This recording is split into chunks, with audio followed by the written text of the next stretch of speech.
রাজনীতিতে বাংলায় মমতা ব্যানার্জি জিন্দাবাদ,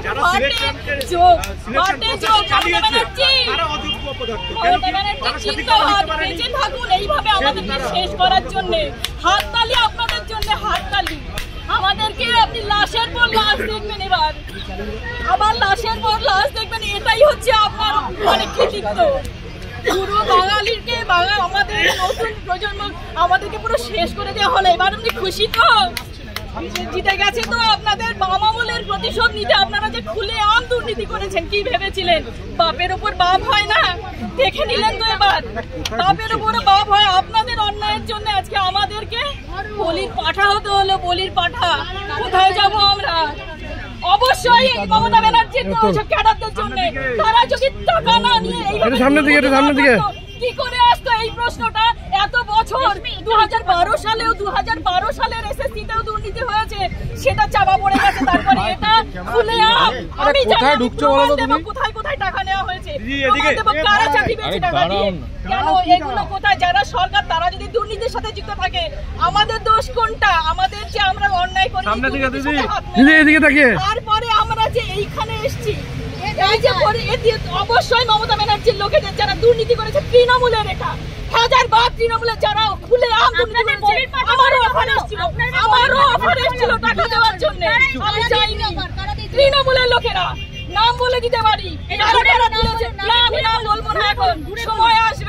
সময় আসবে সব মরণ কামড়। এতদিন কি আমরা সবাই চুপচাপ ছিলাম? এবারে মরণ কামড় দিয়েই তারপর মরবো, মরে তো যাবো। এছাড়া এইভাবে আমরা বাড়িতে তো আর ফিরতে পারবো না। অনেক কষ্ট করে 29 বছর বয়সে এসে আমি চাকরি পেয়েছি। 29 বছর বয়সে এসে 2012 সালে সেই আরএলএসটির পরে এই 19 সালে আবার নিয়োগ হলো। 7টা বছর পর সে সময়ও দুর্নীতি হয়েছিল, এবারও হয়েছে। এত বছর পরে 29 বছর জীবনের শেষ সময় এসে আর আমরা কি দাঁড়াতে পারি? সারা বছর কি সারা জীবন কি মানুষ পড়াশোনা করতে পারে? এখন বলছে রি-এক্সামের কথা।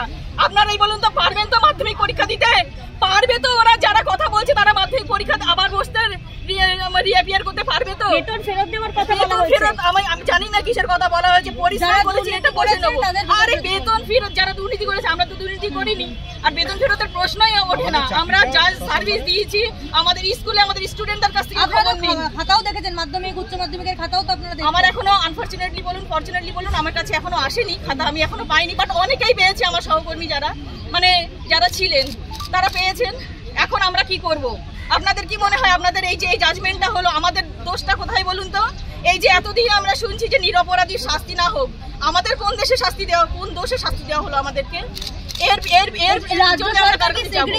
বাছাই করতে পারেনি বলেই আপনাদের এই ফল ভুগতে হচ্ছে। বাছাই করবে কি করে? যে চুরি করলো তাকে যদি বলেন যে আপনি যে জিনিসগুলো চুরি করেছেন ফেরত দিন, আপনি দেবেন?